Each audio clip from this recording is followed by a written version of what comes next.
오늘 신년주일, 신년주일 설교 새로운 땅이 아닌 새로운 눈을 구하라 라는 제목으로 하나님 말씀 나누도록 하겠습니다. 우리가 2026년이라고 하는 새로운 시간에 지평이 열렸습니다. 아마 우리는 새해를 맞이할 때가 되면 습관적으로 우리가 마음에 소망하는 것이 뭔가 새로운 곳, 또 더 나은 환경, 더 안락한 집, 더 높은 지위, 이런 것들을 원하고 그런 것들을 위해서 소망하고 기도하는 경우들이 참 많습니다.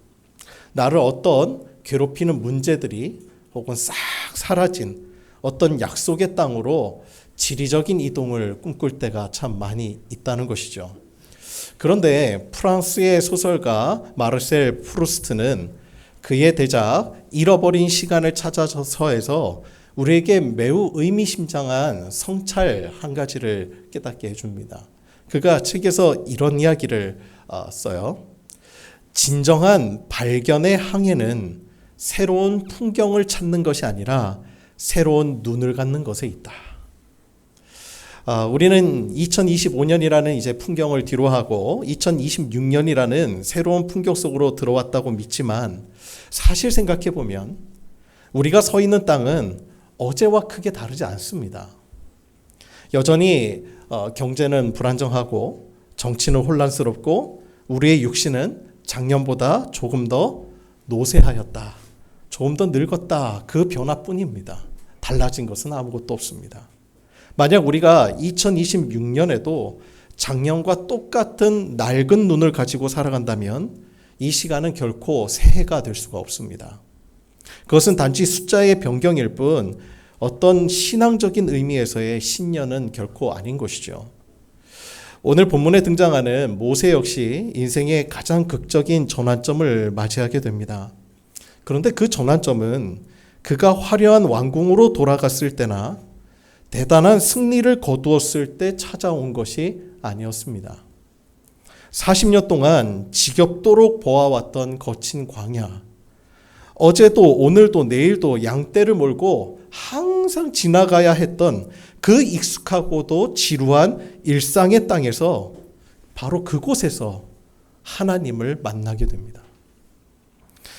오늘 저는 여러분과 함께 하나님께서 왜 모세에게 그 지긋지긋한 광야 한복판에서 네가 선 곳은 거룩한 땅이니 내 발에서 신을 벗으라고 명령하셨는지 그 의미를 우리가 다시 한번 생각해보고 새해 신앙의 좌표를 한번 설정해 보고자 합니다. 오늘 본문 1절은 모세의 비루한 현실을 가감없이 우리에게 잘 나타내 보여주고 있습니다. 오늘 말씀해 보니까 모세가 그의 장인 미디안 제사장 이드로의 양떼를 치더니 라고 기록하고 있습니다. 한때 이 모세는 이집트의 왕자였습니다. 당대 최고의 문명을 구가하던 제국의 후계자였던 그가 지금은 자기 소유의 양 한 마리 없이 장인의 양떼를 치는 고용된 목자로 전락해 있는 모습을 취하고 있습니다. 그것도 무려 40년 동안이나 말입니다. 40년 동안의 이 숫자는 성경에서 대단히 중요한 의미가 가지고 있죠. 한 세대를 뜻합니다. 우리가 한 세대를 의미할 때는 어떤 의미가 담겨져 있죠? 한 세대는 우리의 열정과 힘을 다하는 시기 아닙니까? 그 모든 시간이 다 사그라들기에 충분한 시간이 모세에게 그 40년이었습니다. 꿈이 망상이 되는 순간이고 체념이 일상이 되는 그 시간이 40년이었습니다. 모세가 양떼를 몰고 간 곳이 광야 서쪽 끝자락에 있는 호렙이라고 쓰여져 있습니다. 그런데 여기서 히브리어로 호렙이라고 하는 뜻 자체가 이 모세의 지금 상황을 그대로 노출시켜 주는 것 같아요. 황폐한 곳, 가뭄, 버려진 땅이라는 뜻을 가지고 있습니다. 지금 모세는 자신의 인생처럼 아무런 희망도 생명력도 느껴지지 않는 황무지 한복판에 서 있었던 것이죠. 그런데 그 황폐한 땅 한복판에 있는 떨기나무에 갑자기 불이 붙습니다. 여기서 우리가 주목해야 될 단어는 세네, 즉 떨기나무인데요. 이 떨기나무가 대단한 나무가 아닙니다, 사실. 그 레바논의 이제 그 백향목처럼 대단히 쭉 뻗어 있고 향도 나고 오래 건축하면 아주 튼튼한 쓸모 있는 그런 나무가 아닙니다. 그냥 광야에 어디서나 굴러다니는 아무도 눈여겨보지 않는 그 흔한 사실 나무라고 하기에는 뭐한 가시덤불에 불과합니다. 그런데 하나님께서는 왜 웅장한 바위나 거대한 거목이 아니라 그 보잘것없는 떨기나무에 임재하셨을까요? 이것이 우리에게 대단히 주는 교훈이 중요한 상징입니다. 하나님은 화려한 어떠한 종교적 예식 속에 갇혀 계신 분이 아니라 우리가 무가치하다고 여기는 어쩌면 우리의 비루한 일상, 그 가시덤불 같은 삶의 현장 속으로 주님은 불꽃같이 임하신다는 사실입니다. 여러분, 지난 2025년이 여러분에게 어떠했습니까? 혹시 호렙처럼 황폐하진 않았습니까? 아무것도 내 손에 쥐어진 결과가 없진 않았습니까? 가시덤불처럼 바싹바싹 마르는 듯한 그러한 한 해를 보내진 않았습니까? 사방을 둘러보아도 아무도 나를 도와줄 리 하나 없고 내가 하는 일은 그저 타인의 양떼만 치고 있는 것처럼 공허하게 느껴지지는 않았습니까? 그런데 여러분, 오늘 말씀을 기억하셔야 돼요. 하나님은 바로 그 호렙에서 모세를 부르셨다는 사실입니다. 하나님이 임하시는 곳은 어떤 장소의 화려함에 결정되는 것이 아니라 하나님의 임재 그 자체가 정의하는 것입니다. 내가 오늘 어딘가에 서 있다면, 하나님 앞에 서 있다면 그곳이 곧 거룩한 땅이 되는 것입니다. 하나님께서 모세의 이름을 2번 부르신 후에 가장 먼저 내리신 명령이 이것입니다. 5절에 보니까 이리로 가까이 오지 말라. 네가 선 곳은 거룩한 땅이니 네 발에서 신을 벗으라. 고대 근동에서 신을 벗는 행위는 3가지의 중층적인 의미를 지니고 있습니다. 이 의미를 깨닫는 것이 어떻게 보면 우리 2026년을 살아가는 핵심 메시지라고 할 수 있는데요. 첫 번째로 그 소유와 권리의 포기를 뜻하죠. 룻기에 보면 기업물을 권리를 포기할 때 신을 벗어서 건네주는 장면이 나옵니다. 신발은 내 의지대로 땅을 밟고 다닐 수 있는 그 권리를 상징하죠. 어디든 갈 수 있는 권리입니다. 다치지 않고. 하나님께서 모세에게 너의 신발을 벗으라고 하신 것은 이제 너의 인생의 운전대를 네가 잡지 마라. 너의 안전은 네가 지금 신고 있는 무언가에 결정되는 것이 아니라 너의 안전은 네가 딛고 있는 하나님의 임재 앞에서 내 영혼이 안전할 수 있다고 주님의 말씀해 주시는 것입니다. 주님의 우리의 인생의 소유권이 주님께 있다는 사실, 그 사실을 여러분은 고백하고 계십니까? 여러분도 그 사실을 믿으십니까? 그 고백에 아멘 하실 수 있습니까? 이것이 우리가 오늘 결정해야 될 결단인 것입니다. 우리는 새해에 많은 계획을 세웁니다. 그런데 그 계획의 밑바닥에 내 신발을 신고 있다면 그것은 여전히 나의 욕망을 실현하기 위한 여정에 불과합니다. 우리가 왜 그토록 신발에 의지하는 걸까요? 신발은 나를 보호해주고 내 지위를 나타내기 때문이죠. 그런데 진짜 하나님의 사람은 신발에 그다지 연연하지 않는 것 같습니다. 인도의 그 마하트마 간디, 우리가 잘 알죠. 그분의 유명한 일화가 한 가지가 있어요. 한 번은 간디가 기차를 타려는데 한쪽 신발이 그만 벗겨져서 선로 아래로 떨어지고만 합니다. 그런데 그 떨어져서 줄 시간도 없이 기차가 그냥 출발해 버려요. 그런데 그때 간디가 어떻게 했는지 아십니까? 나머지 한쪽 신발을 벗어서 그 근처로, 신발이 떨어진 근처로 던져버립니다. 그 옆에 있던 제자가 깜짝 놀라서 선생님한테 묻습니다. 선생님, 왜 멀쩡한 신발까지 버리십니까? 그때 간디가 웃으면서 이렇게 대답해요. 가난한 어떤 사람이 신발 한 짝 주었다고 생각해 보게. 한 짝만으로는 아무 쓸모가 없지 않겠나. 하지만 내가 나머지 한 짝을 던져주면 그 사람은 비로소 온전한 신발 한 켤레를 얻게 될 걸세. 이게 바로 나라는 신발을 벗어 던지는 사람의 여유입니다. 두 번째로 자기 주관과 편견의 제거입니다. 신발은 발바닥과 우리 지면 사이를 가로막는 어쩌면 인공물입니다. 신발을 신으면 땅의 감촉을 온전히 우리가 느낄 수가 없지요. 우리가 세상을 살아가면서 신는 신발이 무엇입니까? 내가 가진 경험, 지식의 신발, 고정관념, 그리고 작년에도 이랬으니까 올해도 아마 이럴 것이야 라고 하는 비관적인 예단들일 것입니다. 이러한 낡은 신발들을 신고 있으면 하나님께서 매일매일 우리에게 일상에 베푸시는 거룩한 땅의 신비로운 그 촉감을 느낄 수가 없게 되는 것이죠. 하나님은 모세에게 그 인공적인 막을 제거하고 거룩한 하나님의 실제와 직접 대면하라고 명령하고 계신 것입니다. 하나님 앞에서는 우리가 꾸밀 필요가 없습니다. 지난 한 주간 여러분들이 어떤 삶을 살아오셨든 여러분이 어떤 죄를 짓고 살았든 그 죄보다 하나님의 은혜가 더 커서 감출 것 하나 없이 우리가 하나님 앞에 나아갈 수 있는 그 이유는 우리보다 하나님의 은혜가 더 크기 때문입니다.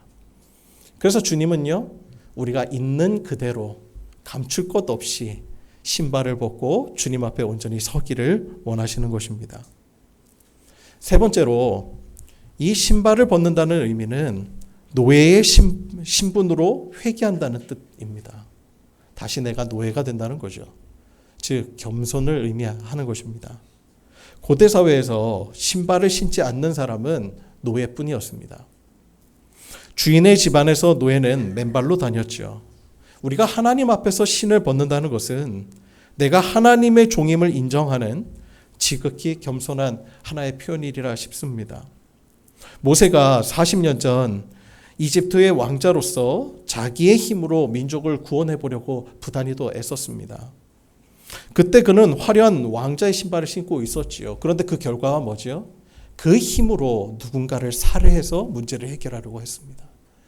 결코 하나님의 방법이 아니었습니다. 이제 하나님은 그에게 그 왕자의 신발이 아니라 종의 맨발을 요구하고 계십니다. 그 종의 맨발이 될 때야 비로소 하나님이 쓰시는 능력의 종이 될 수 있는 것입니다. 우리는 무언가 더 화려한 신발을 갖고 더 화려하고 높은 신발을 가져야만 내가 하나님의 일을 할 수 있다고 착각합니다. 그런데 하나님께서 우리에게 요구하시는 것은 신발을 벗는 것입니다. 그제야 하나님이 일하십니다. 하나님은 교만한 영웅을 쓰시는 것이 아니라 맨발로 주님의 뒤를 따르는 겸손한 종을 통해 역사하십니다. 로렌스 형제가 쓴 그 수도사죠. 로렌스 형제가 쓴 하나님의 임재 연습이라고 하는 책 아마 유명해서 많이 읽어보셨을 겁니다. 그는 평생 수도원 주방에서 접시만 닦고 요리하던 사람이었죠. 그는 그것만 맡겨졌습니다. 남들이 보기에는 아주 비천한 일이었지만 그는 항상 노래를 부르며 이렇게 말합니다. 나는 주방에서 고기를 굽고 설거지를 할 때에도 지성소에서 예배를 드릴 때와 똑같은 평안을 누립니다. 내 신발을 벗고 오직 하나님 한 분만을 예우하기 때문입니다. 여러분, 올해 2026년에는 장소를 바꾸려 하지 마시기 바랍니다. 태도를 바꾸시기 바랍니다. 지금 내 앞에 계신 그 하나님을 바라보는 눈이 열리기를 원합니다. 그렇다면 여러분의 사무실이 지성소가 될 수 있습니다. 여러분이 그곳에서 주님, 내가 잘난 체 하던 신발을 벗습니다. 도와주세요. 고백하는 그 순간에 그 지루한 일터는 거룩한 땅으로 변하게 될 것입니다. 오늘 말씀의 신학적으로 볼 때 오늘 본문의 정점은 바로 이 거룩에 대한 정의의 변화에 있는 것 같아요. 본래 우리가 거룩을 뜻하는 단어 히브리어가 무슨 뜻인지 여러분 누누이 말씀드려서 잘 아시죠? 카도시, 단절입니다. 구별됨, 분리됨을 의미합니다. 그래서 사람들은 때로는 이 거룩을 확고해서 거룩해지기 위해서는 세상을 떠나서 산속에 들어가거나 기도원에 들어가거나 특별한 성전 안으로 들어가야만 한다고 생각했던 것 같습니다. 그래서 좀 더 교회 가까이, 좀 더 교회 안에 머물러 있는 시간이 많아야 한다고 생각했던 것 같습니다. 그러나 하나님은 모세에게 말씀하십니다. 바로 네가 선 곳이 거룩한 땅이다. 여러분, 그곳이 어디죠? 예루살렘 성전입니까? 아닙니다. 양들의 분변 냄새가 진동하고 먼지가 날리고 마른 바람만 부는 광야의 한복판이었습니다. 그곳에 하나님께서는 놀라운 선포를 하고 계신 곳입니다. 주님이 네가 선 곳이 곧 하나님께서 함께 계시는 자리라는 것입니다. 하나님, 이 세상 온 천지 만물을 지으신 그 하나님이 계시기에는 너무나 비루해 보이는 그 땅이지만 사실 우리가 하나님에 대해서 오해하고 있는 것입니다. 이 세상 천지 만물을 지으신 하나님이시기에 모든 곳이 다 하나님의 것이고 하나님이 모든 곳에 임하신다면 그곳이 곧 거룩한 곳인 것입니다. 거룩은 장소의 문제가 아니라 임재의 문제이고 관계의 문제라는 것입니다. 그래서 종교개혁가 존 칼빈은 이 세상을 가리켜서 이렇게 표현을 해요. 하나님 영광의 극장이다 라고 불렀습니다. 우리가 무심코 지나는 부엌 식탁 위에도 또 스트레스 가득한 사무실 책상 위에도 만원 지하철 안에서도 하나님의 영광은 가득 차 있습니다. 우리가 2026년에 회복해야 될 신앙이 뭘까요? 그것은 주일 1시간에 이 종교적인 의례가 아닙니다. 토요일까지 이어지는 우리의 일상을 거룩한 하나님의 성소로 바꾸는 작업입니다. 내가 서 있는 바로 그곳에서 내 욕망의 신을 벗고 하나님을 의식하기 시작할 때 바로 우리의 삶의 모든 순간이 불붙는 떨기나무가 될 것입니다. 그렇다면 우리가 2026년에 구체적으로 신을 벗는다는 것은 무엇을 의미할까요? 여기에 제가 한 인물의 이야기를 들려드리려고 합니다. 일본의 기독교 사상가이자 눈먼 이들의 친구였던 이와하시 다케오라고 하는 분 있습니다. 그가 청년 시절에 시력을 잃게 돼요. 나면서부터 이제 장애인이 아니었습니다. 그래서 절망에 빠지게 됩니다. 그리고는 그는 끝내 자살을 선택을 하죠. 수차례를 시도합니다. 끝끝내 자신의 자살 시도조차도 자기의 마음대로 할 수 없게 되어집니다. 그때마다 누군가의 도움으로, 그때마다 기적과 같은 어떤 일로 그의 자살은 모두 실패하고 말죠. 그러나 그의 어머니는 그런 아들을 바라보며 끊임없이 하나님 앞에 기도합니다. 그 어머니의 사랑과 또 하나님의 말씀을 통하여서 그가 비로소 육신의 눈은 멀었지만 영적 눈이 뜨여지는 역사가 일어납니다. 그는 눈을 감았을 때 하나님을 만납니다. 그는 자신의 실명이라는 황폐한 호렙산에서 하나님을 만난 이후에 평생을 시각장애인들을 위해 헌신하게 됩니다. 그리고 그는 늘 이렇게 고백합니다. 나는 눈이 멀었기에 비로소 하나님의 빛을 보았습니다. 내 육신의 눈이라는 신발이 벗겨진 후에야 내가 서 있는 이 어둠의 땅이 사실은 하나님의 신비가 가득한 거룩한 땅임을 깨달았습니다.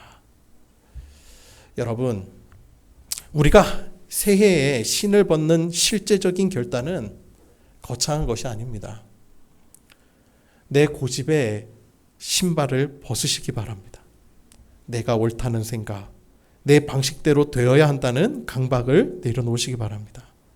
배우자와 대화할 때, 또 동료와 협력할 때 내가 주님의 음성을 먼저 듣겠습니다 라고 고백해보는 그 과제를 여러분에게 드리겠습니다. 그리고 두 번째로는 비관의 신을 벗으시기 바랍니다. 작년과 올해가 뭐가 다르겠어? 작년과 오늘이 다르지 않을지 모르지만 장소도 환경도 만나는 사람도 다르지 않을지 모르지만 그러나 하나님이 내 삶과 관계 위에 임하신다면 내 관계 위에, 내 직장 위에 하나님이 함께 계시다는 사실에 눈이 뜨이기 시작하면 그곳은 완전히 하나님이 기이한 일을 행하실 놀라운 성소로 바뀌게 될 것입니다. 그러니 함부로 오늘 2026년 이 앞으로의 날을 예단하지 마시기 바랍니다. 작년과 뭐가 다르겠어? 아니요. 여러분들이 눈만 뜨이면 완전히 달라질 수 있습니다. 또한 분주함의 신을 벗으시기 바랍니다. 하루에 단 10분이라도 맨발로 하나님 앞에 서는 시간을 가지시기 바랍니다. 스마트폰 내려놓고 세상의 소음 차단하고 내 영혼의 맨발이 하나님의 말씀에 닿도록 그렇게 훈련해 보시기 바랍니다. 여러분, 오늘 말씀을 정리하려고 합니다. 우리가 2026년이라는 지도에는 아직 아무런 선도 그려지지 않았죠. 이 길은 우리가 이전에 한 번도 가보지 못한 길입니다. 이 미지의 길을 걸어갈 때 화려하고 튼튼한 신발을 준비하느라 에너지를 쏟지 마시기 바랍니다. 대신 하나님 앞에 신발을 벗으시기 바랍니다. 이것이 우리 신앙의 역설입니다. 내가 더욱더 화려한 신발을 가지면 가질수록 더욱더 우리의 삶은 이상하게 고통스러울 겁니다. 그러나 내가 하나님 앞에 신발을 벗는 그 순간 하나님의 은혜를 경험하게 될 것입니다. 여러분이 신을 벗고 주님 앞에 겸손히 설 때 여러분이 밟는 모든 땅은 거룩한 땅이 될 것입니다. 여러분이 머무는 가정이 거룩해지고 여러분이 일하는 일터가 하나님의 임재가 가득한 지성소가 될 것입니다. 그래서 우리는 흔히 하나님, 저를 저 축복의 땅으로 옮겨주십시오라고 기도합니다. 그러나 하나님은 오늘 우리에게 분명하고 단호하게 말씀하십니다. 아니야. 네가 지금 서 있는 그곳을 내가 거룩하게 할 거야. 그러니 너는 그곳에서 네 신을 벗어라. 여러분의 아픔이 있는 곳, 눈물이 있는 곳, 실패의 기억이 서린 그곳이 어쩌면 하나님을 만날 최적의 장소일지 모릅니다. 2026년 한 해 동안 매 순간 신을 벗는 영성을 통하여서 여러분의 일상이 하나님을 경배하는 그 성소가 되고 여러분의 삶이 하나님의 불꽃으로 타오르는 거룩한 떨기나무 되시기를 주님의 이름으로 축원합니다. 기도하겠습니다.